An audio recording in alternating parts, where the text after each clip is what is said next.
मुख्यमंत्री रेवंत रेड्डी ने हैदराबाद मेट्रो के विस्तार को लेकर के अहम घोषणा की है। उन्होंने स्पष्ट किया कि मेट्रो और फार्मेसी सिटी रद्द नहीं की गई है, वे केवल शमशाबाद हवाई अड्डे की दूर कम करेंगे। सीएम ने कहा कि बेल से एयरपोर्ट की दूरी 32 किलोमीटर है। उन्होंने कहा मेट्रो को एमजीबीएस से ओल्ड सिटी होते हुए एयरपोर्ट तक बढ़ाया जाएगा। इसके अलावा महत्वपूर्ण घोषणा ये भी की गई है, यदि आवश्यक हुआ तो मेट्रो को मियापुर से रामचंद्रपुरम तक बढ़ाया जाएगा। उन्होंने कहा कि मेट्रो जो अभी माइंड स्पेस तक है उसे फाइनेंशियल डिस्ट्रिक्ट तक बढ़ाया जाएगा। बंदा गणेश उन लोगों में से एक है जिनका दृढ़ विश्वास था कांग्रेस पार्टी तेलंगाना राज्य में सत्ता में आ गई। उन्होंने पहले ही सोच लिया था कि उनका मिशन इस बार एमएलए टिकट की उम्मीद किए बिना सत्ता में आना है। जैसे ही कांग्रेस सत्ता में आई, जैसा वह चाहते थे, वहीं बंडला की खुशी का ठिकाना नहीं रहा। नए साल के मौके पर कांग्रेस नेता और फिल्म निर्माता बंडला गणेश ने सीएम रेवंत रेड्डी से मुलाकात की और शुभकामनाएं दी है। उन्होंने कहा कि उन्हें तेलंगाना के सीएम से मिलकर खुशी हुई है। उन्होंने कामना की है कि अगले 5 वर्षों में रेवंत रेड्डी द्वारा शुरू की गई सभी योजनाएं सफल होगी। इसके अलावा वह तेलंगाना राज्य के सभी क्षेत्रों में विकसित करना चाहते हैं। फिलहाल इससे जुड़ी तस्वीर सोशल मीडिया पे वायरल हो रही है। नए साल के मौके पे सीएम रेवंत रेड्डी ने राज्यपाल से शिष्टाचार मुलाकात की है। सीएम रेवंत रेड्डी ने राज्यपाल तमिलिसाई को फूलों का गुलदस्ता भेंट किया और शाल उठाकर उनका अभिनंदन किया है। इसके बाद उन्होंने राज्यपाल को नववर्ष की शुभकामनाएं दी। बाद में सीएम रेवंत रेड्डी और राज्यपाल ने राज्य के लोगों को नए साल की शुभकामनाएं दी है। राज्यपाल तमिलिसाई और सीएम रेवंत रेड्डी ने कामना की कि नया साल राज्य के लोगों के जीवन में शांति और खुशियां लाए। तेलंगाना विधानसभा चुनाव में बीआरएस की हार को छुपा कर रखा गया। 2 बार अच्छे बहुमत के साथ सत्ता में आई पिंक पार्टी को हैट्रिक जीत की चालें काम नहीं आई। केसीआर की तीसरी बार सत्ता में आने की उम्मीदों पर लोगों ने पानी फेर दिया। बीआरएस के कार्यकारी अध्यक्ष केटीआर ने एक्स ने ऐसे समय पे पार्टी की हार पर प्रतिक्रिया दी है और टिप्पणी की है कि अगर केसीआर ने 32 मेडिकल कॉलेजों के बजाय 32 यूट्यूब चैनल रखे होते तो हम सत्ता में आते। वहीं केटीआर की टिप्पणियों पर सोशल मीडिया पे तीखी बहस चल रही है। वह एक नतीजन की राय से सहमत है। वहीं बीआरएस की हार 32 यूट्यूब चैनलों द्वारा केसीआर सरकार के खिलाफ झूठे प्रचार के कारण हुई थी। पूर्व मंत्री और सिद्दीपेट विधायक तिन्नरू हरीश राव ने मांग की है कि संसदीय चुनाव नजदीक आने के कारण कांग्रेस पार्टी द्वारा लोगों को दी गई 6 गारंटी को पूरा करने के लिए तुरंत कार्रवाई शुरू की जानी चाहिए। संसदीय चुनाव शेड्यूल फरवरी के अंत में आने की संभावना, इसलिए उन्होंने यदि कोड आता है तो गारंटी के कार्यान्वयन में और देरी होगी। लोग चाहते हैं कि 6 में से 13 गारंटियों को संसदीय चुनाव के कार्यक्रम के भीतर लागू किया जाए और ये भी संदेह है कि कोर्ट के नाम पर गारंटियों को छोड़ दिया जाएगा। उन्होंने बीआरएस एलपी कार्यालय में मीडिया से बात की। हालांकि पार्टी ने कहा कि 17 मार्च को सत्ता में आने के 100 दिन पूरे हो जाएंगे और 100 दिनों के भीतर 6 गारंटी लागू कर दी जाएगी, लेकिन चुनाव आचार संहिता आने पे गारंटी का क्रियान्वयन टूटने का खतरा है। ग्रेटर हैदराबाद में ईसाई भाइयों ने पारंपरिक रूप से नए साल के अवसर पे विशेष प्रार्थनाओं में भाग लिया है। वहीं 31 जनवरी की आधी रात को क्रॉस ओवर सेवा, 1 जनवरी को बड़ी संख्या में भक्तों ने नए साल की प्रार्थना सेवाओं में भाग लिया। वहीं प्रार्थनाएं पूरी तरह से आध्यात्मिक माहौल में आयोजित की गई है। वहीं कुकटपल्ली के भाग्यनगर सेंट्रल चर्च में नए साल के मौके पर विशेष प्रार्थनाएं आयोजित की गई। बीसीसी संघ के पदाधिकारी डॉक्टर विपरीत की अध्यक्षता में हुई प्रार्थना कार्यक्रम में आध्यात्मिक मां निर्मल अम्मा ने विशेष संदेश दिया है। वहीं बीसीसी संघ के सदस्य प्रसाद, जिनी, सैम, मैरी, अरुणा, ज्योति, लता आदि सहित बड़ी संख्या में भक्तों ने भाग लिया है। वहीं बच्चों द्वारा प्रस्तुत विशेष नृत्य और नाटकों ने मेहमानों को बहुत मनोरंजन किया। वहीं अंत में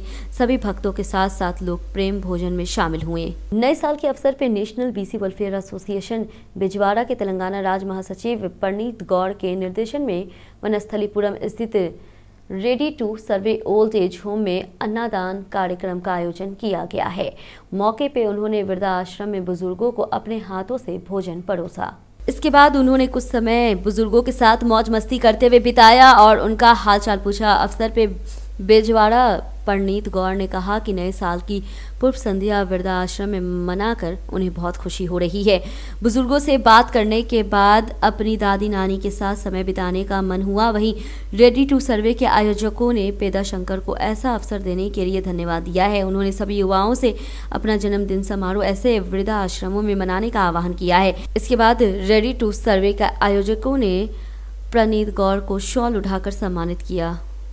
मिर्चल विधानसभा क्षेत्र में कांग्रेस प्रभारी ब्रजेश यादव ने मिर्चल में भगवान अयप्पा की महापीड़ी पूजा की है। वहीं स्वामी ने शरणम अयप्पा स्वामी अयप्पा के नाम के साथ मंत्रोच्चार किया है। जवाहर नगर निगम कांग्रेस पार्टी के उपाध्यक्ष श्रवण कुमार गंटा स्वामी ने गुरु स्वामी के नेतृत्व में जवाहर नगर निगम में अयप्पा स्वामी महापाड़ी पूजा महोत्सव का आयोजन किया है। वहीं टीडीपी उपाध्यक्ष मिर्चल निर्वाचन क्षेत्र कांग्रेस प्रभारी तोटाकुड़ा ब्रिजेश यादव ने मुख्य अतिथि के रूप में पूजा कार्यक्रम में भाग लिया।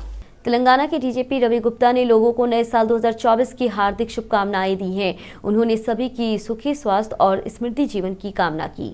गुप्ता ने इस बात पर जोर दिया है कि पुलिस विभाग की मुख्य जिम्मेदारी नागरिकों को शांति और सुरक्षा प्रदान करना है। उन्होंने आश्वासन दिया कि विभाग के आने वाले वर्ष में इन लक्ष्यों की दिशा में काम करना जारी रखेगा और हमेशा सभी के अधिकारियों और हितों की रक्षा करेगा। उन्होंने नए साल के जश्न में हिस्सा लिया। तेलंगाना राज्य सड़क परिवहन निगम ने हैदराबाद के MGBS परिसर में नए साल का जश्न मनाया है। वहीं समारोह में TSRTC MD सज्जनार मुख्य अतिथि के रूप में शामिल हुए। उन्होंने यात्रियों पर स्टाफ के साथ केक काटा और सभी को नए साल की शुभकामनाएं दी। पहले MGBS में जाकर यात्रियों से बातचीत की, वहीं बेंगलुरु और कोदांड जाने वाली बसों में यात्रा कर रहे लोगों से बात की। उन्होंने यात्रियों को गुलाब के फूल दिए और नए साल की शुभकामनाएं दी। इसके बाद सज्जनार ने याद दिलाते हुए कहा है कि पिछले साल यात्रियों ने संगठन का अच्छा साथ दिया था। उन्होंने पिछले साल की तरह इस साल भी यात्रियों से संगठन का पक्ष लेने का अनुरोध किया है। उन्होंने उम्मीद जताई है कि इस साल में भी संगठन को अच्छे नतीजे मिलेंगे। नामपल्ली प्रदर्शनी मैदान में शुरू हो गई है। तेलंगाना के मुख्यमंत्री रेवंत रेड्डी ने इस प्रदर्शनी का उद्घाटन किया है। वहीं नुमाइश अगले महीने की 15 तारीख तक जारी रहेगी। वहीं सरकार ने इससे पहले भी अधिक व्यवस्थित करने का निर्णय लिया था। वहीं IT मंत्री श्रीधर बाबू ने कहा कि इस साल 2500 स्टॉल लगाए जा रहे हैं। हालांकि जैसे जैसे कोरोना के मामले फिर से बढ़ रहे हैं, वहीं लोगों को मास्क पहनने की सलाह दी जा रही है।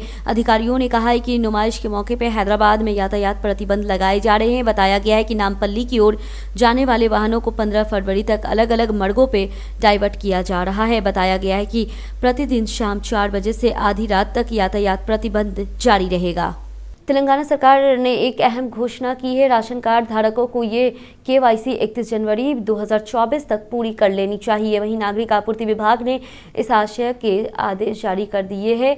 यह KYC प्रक्रिया पूरे राज्य में जारी रहेगी। अधिकारियों ने कहा लगभग 70% काम पूरा हो चुका है। वहीं मिर्चल मलकाजगिरी जिला 87.8% के साथ शीर्ष पे है। वहीं अधिकारियों ने ऐसा नहीं करने वालों को 31 जनवरी से पहले इसे पूरा करने की सलाह दी है। वहीं केंद्र सरकार वर्तमान में प्रधानमंत्री गरीब कल्याण और अन्न योजना नामक योजना के माध्यम से सभी राज्यों में मुफ्त राशन प्रदान कर रही है। वहीं केंद्र का कहना है कि देश के ज्यादातर हिस्सों में फर्जी राशन कार्डों को आधार नंबर से जोड़ा जाएगा। वहीं सरकार जो पहले भी कई बार समय सीमा बढ़ा चुकी है, हाल ही में इससे एक बार फिर बढ़ा दिया गया है। आदेश में सरकार ने कहा कि अगर ये KYC पूरी नहीं हुई तो राशन में कटौती कर दी जाएगी। सरकार उन ग्राहकों के राशन कार्ड को फर्जी मानकर डिलीट करने जा रही है जिन्होंने आधार कार्ड को राशन कार्ड से नहीं जोड़ा है। कांग्रेस सरकार ने महालक्ष्मी योजना के अंतर्गत महिलाओं को RTC बस में मुफ्त यात्रा की सुविधा दी है। वहीं 9 दिसंबर से लागू हुई ये योजना राज्य भर की सभी महिलाओं को लाभ हुआ।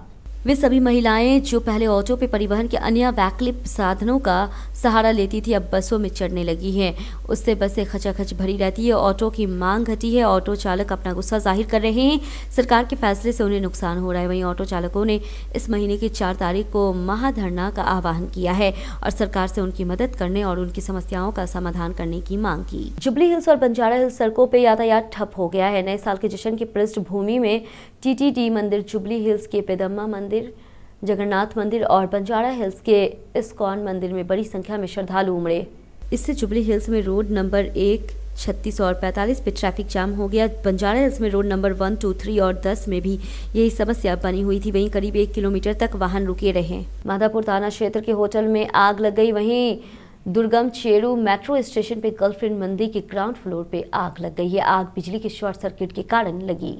दुर्गम चेरू मेट्रो स्टेशन पे गर्लफ्रेंड मंदिर के ग्राउंड फ्लोर पर आग लग गई है। आग बिजली के शॉर्ट सर्किट के कारण लगी है। सूचना मिलते ही दमकल कर्मी और माधापुर पुलिस मौके पे पहुंची और दमकल कर्मी समय पे मौके पे पहुंच गए और आग पे काबू पा लिया। RTC बस में महिलाओं के लिए मुफ्त यात्रा की सुविधा एक बार फिर से चर्चे का विषय बन गया है। जी हां, इस योजना के लागू होने के बाद से ही सीटों के लिए महिलाओं की मारामारी बढ़ती ही जा रही है। हाल ही में सीट के लिए महिलाओं के बाल पकड़कर मार लेने का एक और वीडियो वायरल हो रहा है। ये झगड़ा संगारेड्डी जिले के जहीराबाद से संगारेड्डी आ रही एक आरटीसी बस में हुआ है, जिसमें 4 महिलाओं ने उनके बाल पकड़ लिए और उन्हें मुक्का से बुरी तरह पिटाया। वहीं सह यात्रियों को परेशानी हुई है क्योंकि सह यात्रियों ने रोकने की कोशिश की लेकिन वो नहीं रुके। दूसरी ओर अधिकारियों ने प्रतिक्रिया दी है। त्योहार और छुट्टियों के दौरान भीड़ के कारण ऐसी घटना हो रही है और यात्री ऐसी घटनाओं को रोकने के लिए उपाय करने का अनुरोध कर रहे हैं।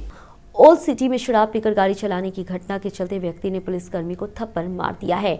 वहीं महेंद्र सिंह नाम के शख्स पुलिस पर नाराज हो गया है और कहा है, तुमने गाड़ी क्यों रोकी। उसी क्षेत्र में नशे में धुत होकर गाड़ी चला रहे एक अन्य व्यक्ति ने पुलिस से भागने की कोशिश की और पुलिस ने उसे पकड़ लिया। अब ये वीडियो सोशल मीडिया पे वायरल हो गया है। हालांकि पुलिस ने चेतावनी दी है कि 31 दिसंबर की रात को शराब पीकर गाड़ी चलाने पे 15,000 रुपए जुर्माना और 2 साल की जेल होगी। लेकिन नशे के आदी लोग नहीं सुधरे। नतीजा ये हुआ कि 31 दिसंबर की रात को हैदराबाद में शराब पीकर गाड़ी चलाने के 30,000 मामले दर्ज किए गए। जम्मू कश्मीर की बर्फ में फंसा हुआ है वहीं भूतल गर्म। इसके चलते ही कई इलाकों में दिन का तापमान बेहद निचले स्तर पर गिर गया है। हालांकि कुछ क्षेत्रों में तापमान 0 डिग्री तक गिर गया है। वहां की झीलों में तालाबों में पानी जम गया। जम्मू कश्मीर के कई हिस्सों में तापमान -, डिग्री में दर्ज किया जा रहा है। अधिकारियों ने कहा है कि श्रीनगर तापमान 0 से 5.2 डिग्री सेल्सियस नीचे गिर गया। दक्षिण कश्मीरी में अनंतनाग जिले में पहलगाम में भी तापमान 0 से 5.7 नीचे है। वहीं कोकेरेनाग शहर में न्यूनतम तापमान 0 से 1.7 डिग्री सेल्सियस के नीचे है और कुपवाड़ा में 0 से लेकर के 4.5 डिग्री सेल्सियस नीचे दर्ज किया गया। तापमान गिरने के साथ ही पर्यटन स्थल डल झील में अत्यधिक ठंड के कारण पानी जम जाता है।